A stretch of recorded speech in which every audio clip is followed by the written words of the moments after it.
যে আমি কার কাছ থেকে কত টাকা পেয়েছি, কিভাবে আমি রূপায়ণ টাওয়ারের অফিস ভাড়া নিলাম, কিভাবে আমি ওই সমাবেশটা করলাম, কার কাছ থেকে কত টাকা আনছি এবং সেই টাকা আমি কিভাবে খরচ করলাম। আপনি বলবেন আওয়ামী লীগ বিএনপি তো দেয় না। হ্যাঁ, দেয় না। এই জন্যই তো ওই দলগুলিকে আমি ঘৃণা করি, এই জন্যই তো ওই দলগুলি আমি করি না, এই জন্যই তো আমি একটা বিকল্প দল খুঁজি। মাসুদ কামাল ভাই, আপনাকে দিয়ে আলোচনা শুরু করি। অনেক প্রত্যাশা, অনেক আশা, জনগণের প্রত্যাশার পাল্টাও বেশি। সামাজিক যোগাযোগ মাধ্যম দেখলেই বোঝা যাচ্ছে যে নতুন রাজনৈতিক বন্দোবস্তের আকাঙ্ক্ষা নিয়ে একটি দল যাত্রা শুরু করলো। এই যাত্রাটা বা এই আত্মপ্রকাশটা কেমন হলো? সামনের কি চ্যালেঞ্জ বা সম্ভাবনা দেখছেন? প্রত্যাশা তো আমার ছিল, অনেকেরই ছিল। আমার সঙ্গে যাদের সঙ্গে আলাপ করেছি সবারই, অনেকেই দেখলাম সবাই চায় যে একটা রাজনীতিতে একটা নতুন কিছু আসুক। কারণ আগে যে পলিটিক্যাল পার্টিগুলো আমাদের দেশে ছিল সবই তো মোটামুটি একই মুদ্রার এপিট ওপিট। আমরা প্রধান যে রাজনৈতিক দলগুলো দেখেছি, আওয়ামী লীগ বলেন, বিএনপি বলেন, এই দুটোকেই প্রধান মনে করি যারা ছিল সারা দেশে, তাদের তো একই রকম, একই ধরনের চরিত্র। তো তার বাইরে যারা ভোটার, যারা সাধারণ মানুষ, যারা তাদের জন্য বেছে নেওয়ার জন্য পর্যাপ্ত সংখ্যক বিকল্প ছিল বলে আমার কাছে মনে হয় নাই কখনোই। সেক্ষেত্রে আমরা অবশ্যই একটা বিকল্প দল আমরা চেয়েছি এবং সেটার শক্তিশালী মানুষের মধ্যে এই দলটাকে নিয়ে একটা চিন্তা ভাবনা আছে, এরকম দল তো আমরা চেয়েছি। তো সেরকম দল এটা হতে পারুক, এটা তো এই প্রত্যাশা আমার শুরু থেকে আছে। আমি এই দলটাকে নিয়ে আশাবাদী হতে চাই। এই সঙ্গে মনে করেন আজকে যেভাবে উদ্বোধন হলো, কিছু কিছু জায়গায় আমার একটু আলাদা একটা দৃষ্টিভঙ্গি আছে, সেগুলি নিয়ে হয়তো আলোচনা তো হবেই, আমি পরে বলবো। তবে যে জিনিসটা হলো যে সবাই কি এই দলটাকে কিভাবে নিচ্ছে, অথবা এই দলটাকে আসলে কিংস পার্টি হতে যাচ্ছে কিনা, সরকারের সঙ্গে এই দলটার সম্পর্ক কতটা দৃঢ় আছে, সরকারকে এই দলটাকে সাহায্য করছে কিনা নানাভাবে, এই বিষয়গুলো কিন্তু আলোচনায় আছে। এই দলটার জন্য সামনের দিনগুলোতে আমি দু একজনের বক্তব্য শুনলাম, আমার কাছে ভালো লাগছে, আমি অস্বীকার করব না। যেমন হাসনাত আবদুল্লাহ একটা বক্তব্য দিয়েছেন যে কৃষকের ছেলে, শ্রমিকের ছেলে, তারা কেন স্বপ্ন দেখতে পারবে না যে সে দেশের একদিন প্রধানমন্ত্রী হবে। আমাদের প্রচলিত রাজনীতিটা নাই, একদমই নাই। আমাকে ওই বংশে জন্মগ্রহণ করতে হবে, ওই পরিবারে জন্মগ্রহণ করতে হবে, না হলে আমার কোনো চান্স নাই। এই যে একটা ধারণা প্রচলিত, এই ধারণাটা তো খুবই মারাত্মক। গণতন্ত্রের জন্য এর চেয়ে ক্ষতিকর ধারণা আর হতে পারে না। যদি আমাদের সাবকন্টিনেন্ট ইন্ডিয়াতেও দেখি, শ্রীলঙ্কাও দেখি, এগুলি চলে, বাট এটা উচিত না। This is not democracy. তো এই ধরনের একটা চিন্তা যখন ওনারা করছেন, এবং করাই স্বাভাবিক, কারণ এরা সবাই তো কোনো আপনার রাজবংশ থেকে আসে নাই, সবাই বিচ্ছিন্নভাবে স্টুডেন্ট, তারা আসছে, এবং এখানে অনেক আপনার সাধারণ ঘরের ছেলে মেয়েরাও আছে। কাজে তাদের কাছ থেকে এই ধরনের বক্তব্য আমি অবশ্যই আশা করি, এবং তারা যদি এটা বাস্তবায়ন করতে পারে, আমি মনে করি আমাদের দেশ একটা জগদ্দল পাথরের হাত থেকে রেহাই পাবে আমাদের রাজনীতিগুলো। এটা হওয়া আমার জন্য প্রত্যাশিত, আমি এটা চাই। আমি পরিবারতন্ত্র পছন্দ করি না, আমি মনে করি সবারই সমান সুযোগ থাকা উচিত। এগুলো আমার কাছে আমি ভালো লাগছে। আবার নাহিদ ইসলাম বলেছেন যে ভারতপন্থী পাকিস্তানপন্থী কিছু চাই না। এই দুটো যখন বলেন তখন আমার ভালো লাগে। আবার দ্বিতীয়ত ভারতপন্থী কারা, আমরা তো জানি এইগুলো। ভারতপন্থী বলে আওয়ামী লীগ, ঠিক আছে, আওয়ামী লীগ চায় না। পাকিস্তানপন্থী কারা, এটা কিন্তু ক্লিয়ার না, এটা কিন্তু ক্লিয়ার না আসলে পাকিস্তানপন্থী কারা। জামাত হতে পারে, যদি জামাত ছাড়া তার কাউকে পাকিস্তান, বিএনপি পাকিস্তানপন্থী দল, এটা আমার কাছে মনে হয় না। তাহলে পাকিস্তানপন্থী কারা? আচ্ছা, পাকিস্তানপন্থী ভারতপন্থী নাই, তাহলে চীনপন্থীর ব্যাপারে কি হবে, বা আমেরিকা অথবা আমেরিকাপন্থী ব্যাপারে কি হবে? এগুলো কি থাকবে নাকি থাকবে না? এটা কি হওয়া যাবে কি যাবে না? যে এটা আমার কাছে খুব একটা খণ্ডিত স্টেটমেন্ট মনে হয়েছে, যে আরও ডিটেলে আরও, অথবা সংক্ষেপে একটা বলে দিলে হয়তো আমরা কোনো বিদেশি প্রভুর অথবা বিদেশি কোনো শক্তির পন্থী হতে চাই না। কিন্তু তারা তো টোটাল ভাবেই বলেছে তারা বাংলাদেশ পন্থী রাজনীতি। তাহলে ওইটুকু উচ্চারণের দরকারটা কি? ভারত পাকিস্তানের নাম উচ্চারণের দরকারটা কি? ওটা তো একটা কথা বললেই তো হয়ে যায়, তাই না? এটা এটা এটা ভালো। তারপরে আমি বলবো এগুলি হয়তো ধীরে ধীরে আরো পরিশীলিত হবে, এগুলো হবে। কিন্তু সব মিলিয়ে এই আজকের প্রোগ্রামটার ব্যাপারে আমার একটা বড় প্রশ্ন আছে, এটা আমি শেষ দিকে করি। যেই প্রসঙ্গটি মাসুদ কামাল ভাই বললেন, তারা আশাবাদী হতে চান, কিন্তু কিংস পার্টি হতে যাচ্ছে কিনা, সরকারের সহযোগিতা পাচ্ছে কিনা, এটি নিয়ে মানুষের মধ্যে যথেষ্ট সন্দেহ সংশয় রয়েছে। আপনার একটা লেখা পড়ছিলাম প্রথম আলোতে, আপনি লিখেছেন যে কিংস পার্টি গঠনের বাস্তবতা দেশে নেই, এটি একটু বলবেন। আর ভারত পাকিস্তানপন্থী রাজনীতির ঠাঁই বাংলাদেশে হবে না। ভারতপন্থী তিনি ক্লিয়ারই করেছেন যে আওয়ামী লীগকে বোঝানো হয়েছে, পাকিস্তানপন্থী বলতে কাদেরকে বোঝানো হয়েছে, বা আমেরিকাপন্থী বা চীনপন্থী যারা রাজনীতি করে তাদের ঠাঁইটি কি বাংলাদেশে হবে কিনা? আপনাকে ধন্যবাদ এবং মাসুদ ভাইকে আমার পক্ষ থেকে শুভেচ্ছা। যেটা বললেন যে আমি একটা লিখেছি প্রথম আলোতে, সেটা হচ্ছে যে কিংস পার্টি গঠনের বাস্তবতা এই মুহূর্তে নাই। তার কারণ হচ্ছে যে এটা আমরা অনেক শুনতেছি, আমরা যখন থেকে রাজনৈতিক দল নিয়ে কাজ করছি তখন থেকেই এই কলের গান বেজে চলছে যে কিংস পার্টি হবে কিনা, কিংস পার্টি হবে কিনা, সরকারের সাথে সম্পর্ক কি। সরকারের সাথে নাহিদ ইসলাম পদত্যাগ করার পরে সরকারের সাথে আমাদের সম্পর্ক আরও একটু আলগা হয়েছে। এই সরকারকে আমরা এখনো ওন করি, কারণ এটা তো সবার সরকার ইত্যাদি ইত্যাদি যেগুলো আমরা এতদিন বলে এসেছি, সেখান থেকে আমরা খুব বেশি সরে আসছি না। কিন্তু সরকারি কোনো আনুকূল্য আমরা মানে যতটা কিনা এটাকে অ্যাজাম্পশন আকারে বা হাইপোথিসিস আকারে বলা হচ্ছে, কোথায় আমরা কতটুকু সরকারের সাহায্য নিয়েছি এটার ক্ষেত্রে আমি কোনো স্পেসিফিক বলতে দেখি নাই যে এই যে ওরা এই কাজগুলো সরকারের সহযোগিতা নিয়ে করছে। বরং আমি আপনাকে বলতে পারি সারা দেশে আমরা মাঠ প্রশাসনের ক্ষেত্রে অনেক জায়গায় আগ বাড়িয়ে প্রশাসনের অসহযোগিতা পাচ্ছি।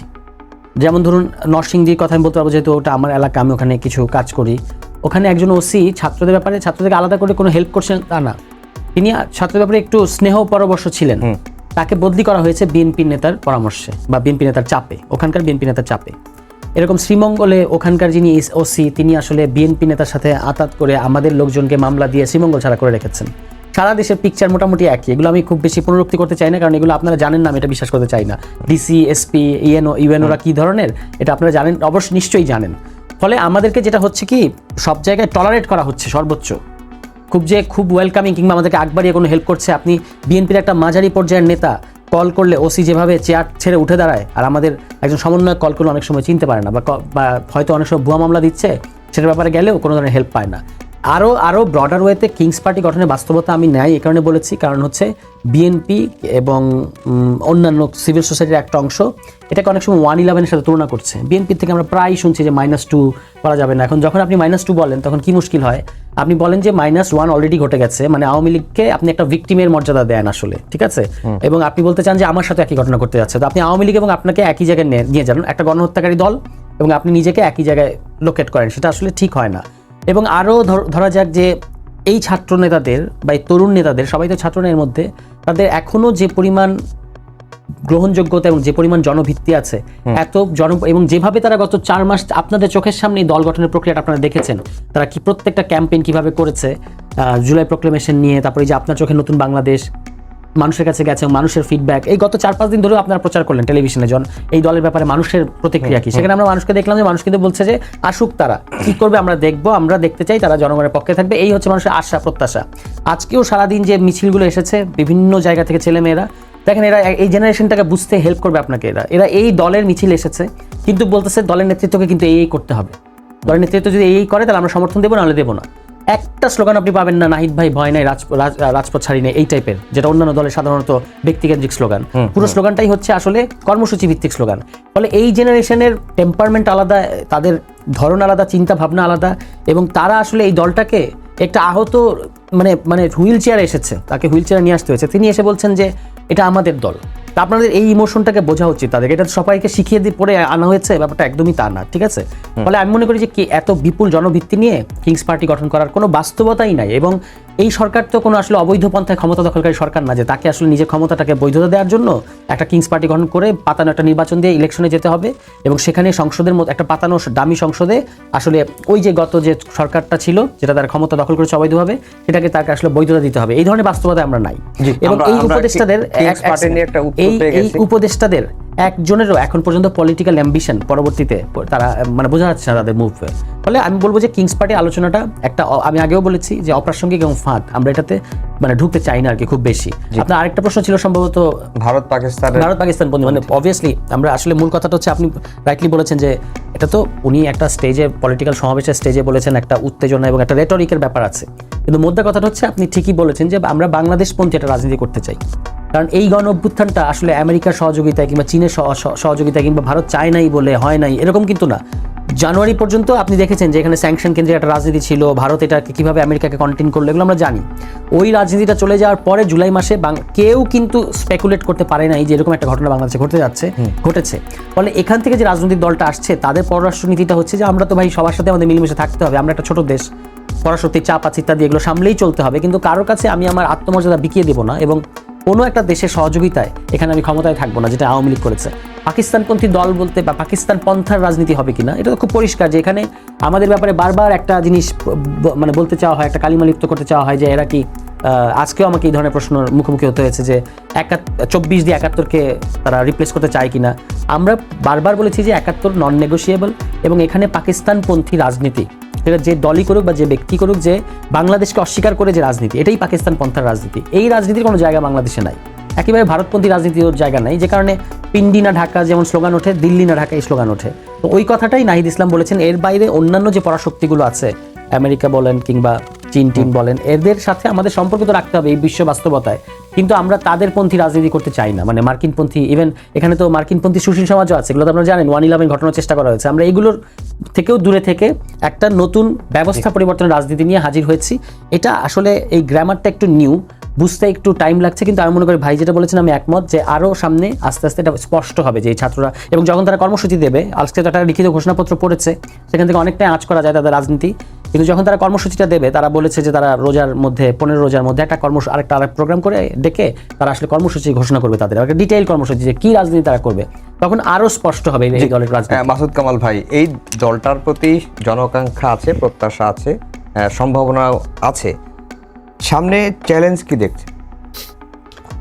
শুনেন, চ্যালেঞ্জ হলো জানেন, আওয়ামী লীগের বলেন তো সবচেয়ে মানে বড় ঝামেলাটা কী ছিল, আমি ওইভাবে দেখি সবচেয়ে বড় ঝামেলা ছিল আওয়ামী লীগের, আমি যা বলবো সেটাই ঠিক, আমি ছাড়া আর কেউ নাই, দেশ স্বাধীন করছে কে? আমার বাপ, আর কেউ না, বাদ বাকি যেগুলো মরছে ওগুলো হুদাই মরছে, আমার বাপ স্বাধীন করছে, তো আলোচনা নাই আর কোনো।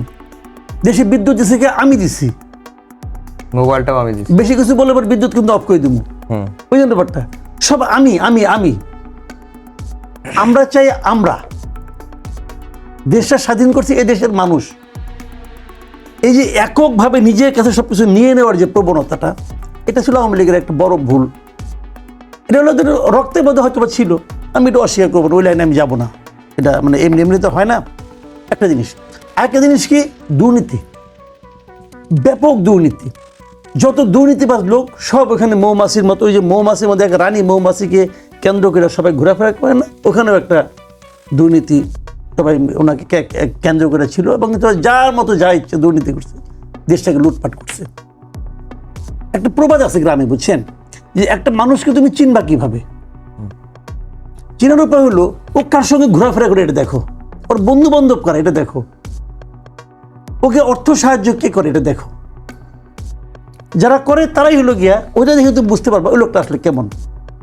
কথা যখন বলে, ভালো কথা অনেকেই বলে, আওয়ামী লীগ কি কথাবার্তা খারাপ বলতো নাকি, 10 টাকা কেজি করে চাল দিব বলছে তো রে ভাই, দেখ আর না দেখ বলছে তো, বললে এর চেয়ে ভালো কথা আছে নাকি, এর চেয়ে আরামের কথা আর আছে দেশে, 10 টাকা কেজি চাল দিব বলছে। বললো কি এটা ইম্পর্টেন্ট না, ইম্পর্টেন্ট হলো করলো কি। আমার একটা প্রশ্ন, বেসিক প্রশ্ন, এই অনুষ্ঠানটা দেখার পর কত লোক হয়েছে এই অনুষ্ঠানে? 1 লাখ 2 লাখ তারা দাবি করছে, আমার বিবেচনা 1 লাখ অথবা 1 লাখের একটু কম, 70-80 হাজার এরকম হবে, অনেক লোক, হিউজ লোক। কিন্তু আমার বন্ধু বান্ধব ওখানে, আমি নিজে ওখানে যাইনি, আমার বন্ধু বান্ধব অনেকে গিয়েছে, যে তারা বলছে আমার ফিগারটা দিচ্ছে আমাকে, বিভিন্ন জন বিভিন্ন অ্যাঙ্গেল থেকে ছবি টিভি উঠে আমাকে দিচ্ছে, আমি মোটামুটি একটা ধারণা পেয়েছি 1 লাখ লোক। 1 লাখ লোকের একটা সমাবেশ ঢাকা শহরে করতে কত টাকা লাগে? This is my basic question. টাকাটা আসলো কোত্থেকে? টাকাটা কি আসমানি উপায় আসছে? আসমানি উপায়ে টাকা আসে না, আসমানি উপায়ে ওই আসতে পারে, টাকা আসে না। টাকাটা আসলো কোত্থেকে? টাকাটা কেউ না কেউ তাকে দিয়েছে, এদেরকে দিয়েছে। কারা দিয়েছে? কোনো বিশাল বড় লোক দিয়েছে নাকি সাধারণ মানুষ দিয়েছে? যদি সাধারণ মানুষ দেয়, কে কত দিয়েছে হিসাব দেন, আমি একটা হিসাব চাই।